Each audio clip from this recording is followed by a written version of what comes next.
Welcome to another video, and today we're going to be looking at something a little bit different.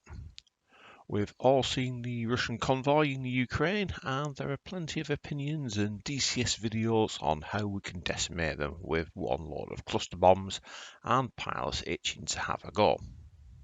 So I'm going to take a look at the opposite side of the fence, the air defence battalions sat itching for a flight of A-10s to lumber into view. And for the obvious follow-up argument, which is but our seed aircraft will clear the path, we're going to cover that too. We're mostly going to be looking at combined arms units, so we're going to start with a ZU23, then a Shilka, an Igla, and then a Tunguska versus some A-10s, and then we're going to move on to an SA15 versus a Wild Weasel F-16, and finally, I'll fly a Wild Weasel F-16 versus an SA11, which isn't available in combined arms.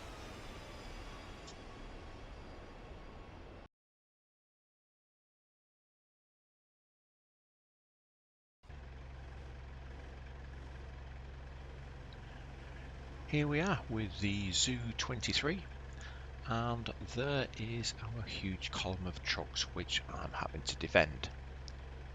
It's going to be a pretty tough job with this. The 23mm cannon is okay, but with optical sights and only 100 rounds before I need to reload, I'm going to have to be very conservative when firing. In the Ukrainian conflict, these have been fitted to all sorts of vehicles, from MTLBs to BTRs. However, this one is fitted on the back of a truck, which suits me as I'm pretty much immune to attack from centrifuge cluster bombs.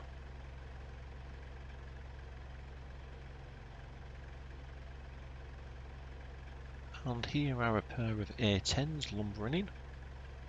They're just climbing to attack altitude, so I will estimate a lead.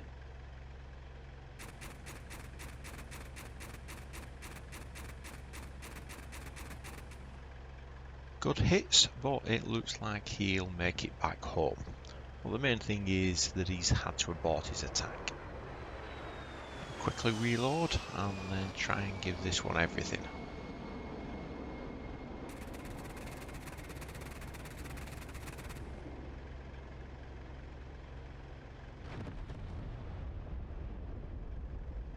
God damn, I think he's just hit the mobile fishing ship van. We have another pair coming in, so I'm going to try and get revenge for my destroyed lunch.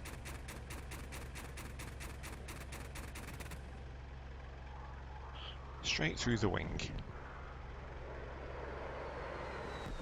Reload again.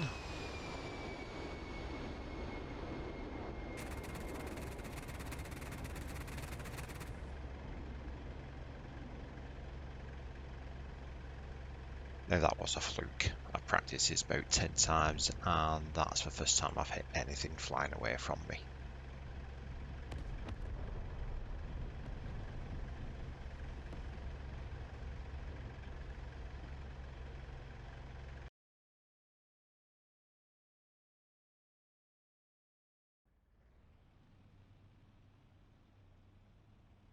Next up is the ZSU23-4 Shilka with quad 23mm cannon and a tracking radar. I'm going to start here along the obvious attack route, and I suspect this will be a bit of a turkey shoot. I'll also try from the side, which will obviously be a lot more difficult. I'm going to leave my radar off so as to give no warning, and once approaching the range of my guns, I'm going to turn my radar on, and that should take about 7 seconds to get a lock. Okay, let's turn our radar on.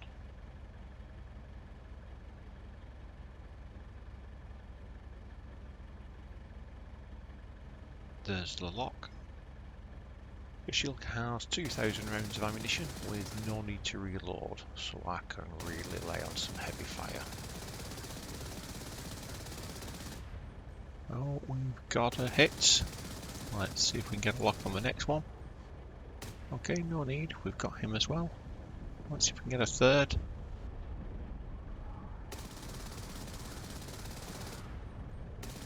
And we've clipped his wing as well without a lock. And another kill.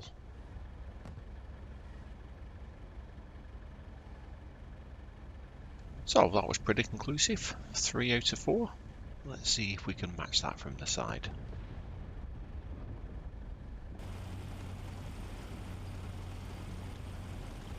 Let's try that again. And now we're a couple of miles from the convoy and about half a mile off to the left of the A10s. I'm just going to hide here behind these trees with my radar turned off.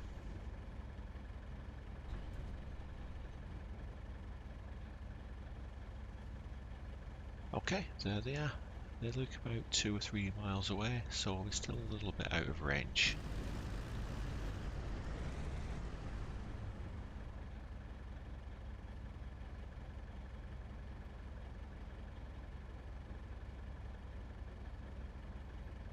Radar on.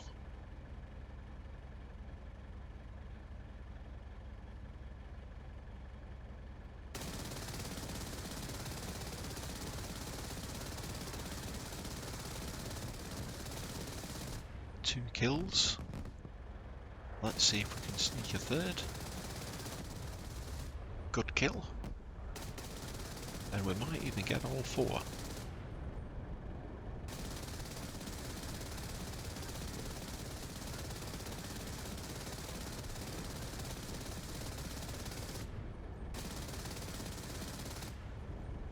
I think Bernard Matthews would be quite happy with that.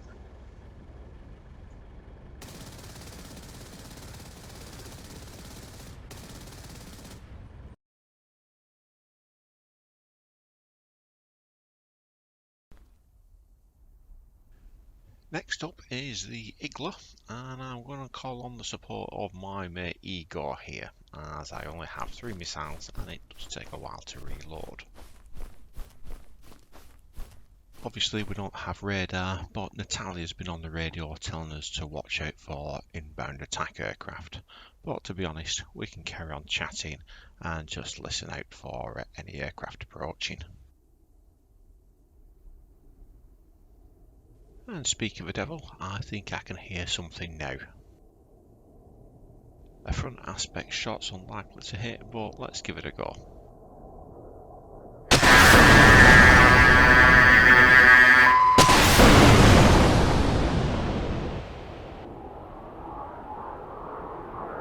I definitely missed, and I suspect Igor might have got an indirect hit, but definitely not a kill.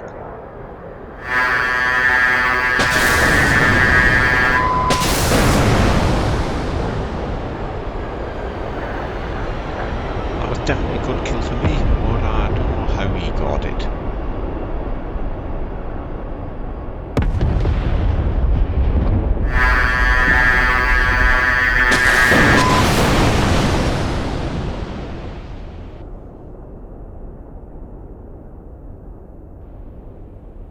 That's another kill from me and a definite miss by Igor.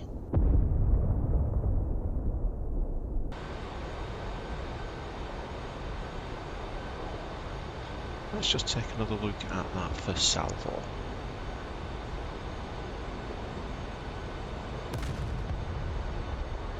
And that seemed to be a direct hit, so it's lucky to have survived that.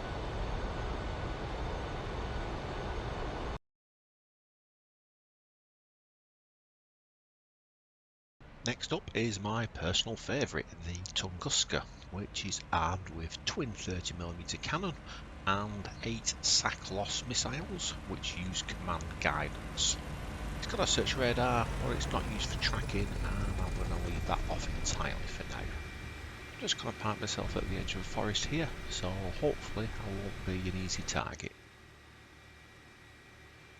Let's take a peek through the thermals and see if we can spot anything coming.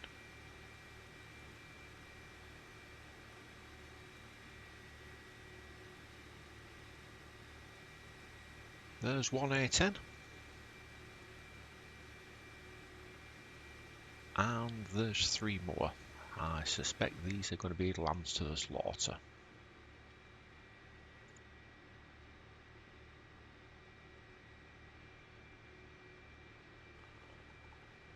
I'm going to take out the tail end Charlie, and he probably won't see it coming, nor will the others.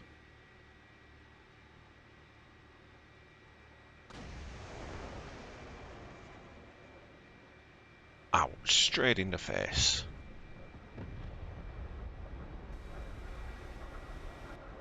He went a little bit fast, so I'm just going to hold fire a second.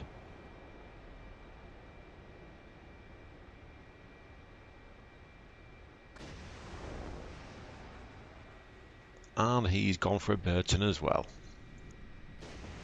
Need to get these off as fast as I can. That's 2 kills. Make that 3. And he's probably out of range. Oh dear. Fully loaded with all those bombs, he's probably only making 250 knots.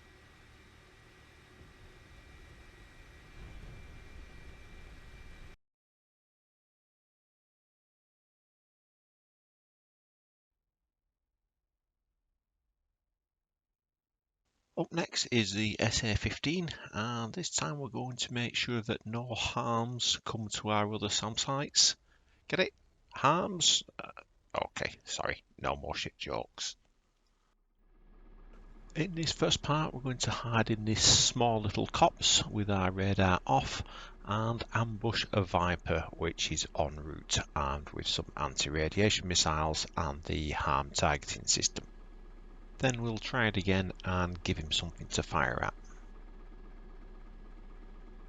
Aircraft detected bearing 272 at 10 nautical.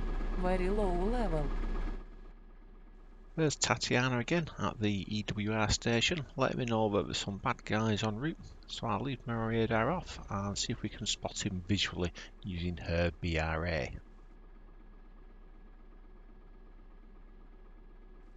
And there he is, and because I'm not emitting with my radar, he'll have no idea that I'm here.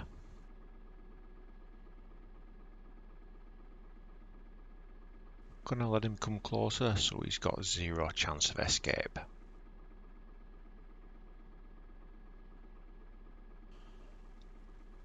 I'll just get my chauffeur to drive us to the edge of the copse so we don't hit any overhanging trees.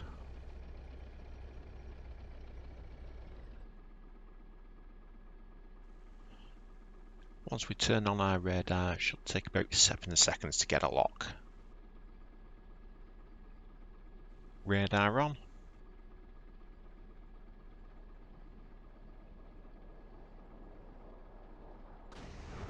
And fire.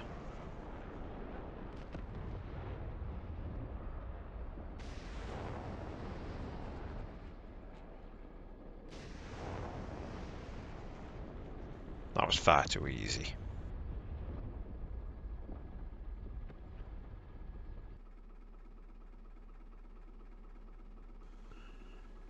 So let's drive it again with me in the middle of a field and my radar turned on.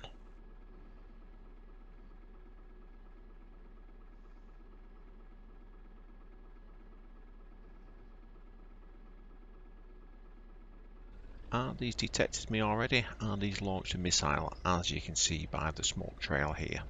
So, just going to turn my radar off for a second and just drive around the field. Aircraft detected bearing 272 at 10 nautical. Very low level. Yes, Tatiana, I am aware.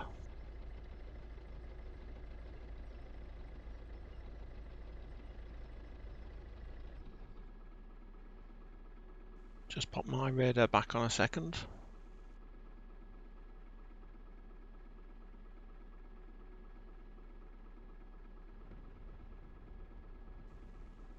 And he's fired again.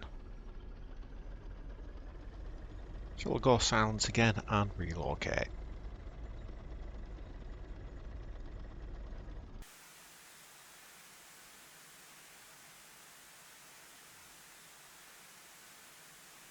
As you can see, the missile can't track me.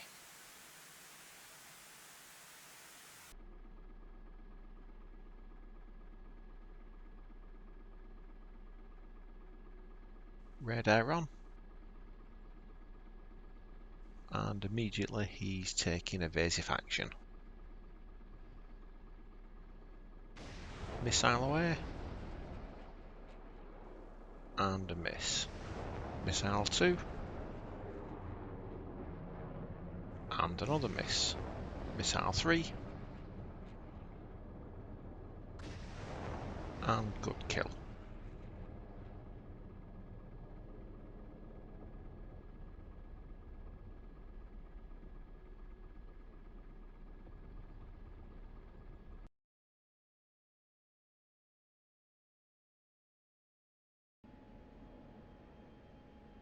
And finally run board as I can't operate an SA11.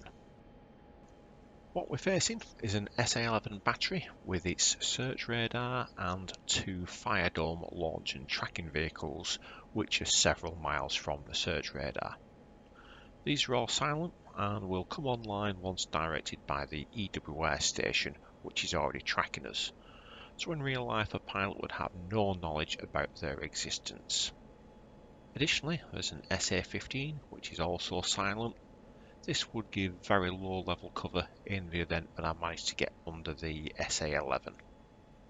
And keeping me company is another F-16 with harms and HTS.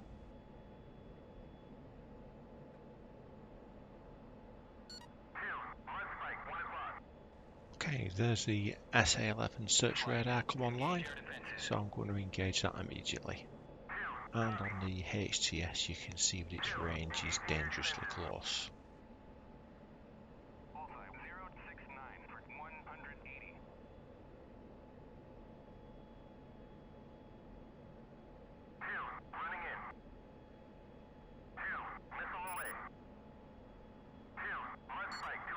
And there's 2 more spikes from the SA11 tracking radars, one at 3 o'clock and one at 8 o'clock, so I'm in a pincer.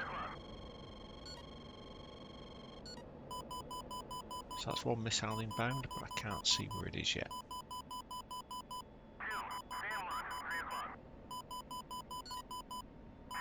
There it is, I'm going to pull hard to try and avoid it.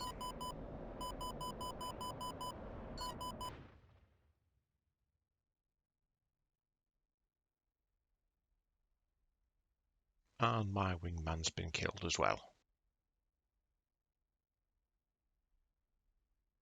So, hopefully that answers a question as to why the Russian convoy hasn't come under air attack and why a few A-10s couldn't change the course of the special military operation.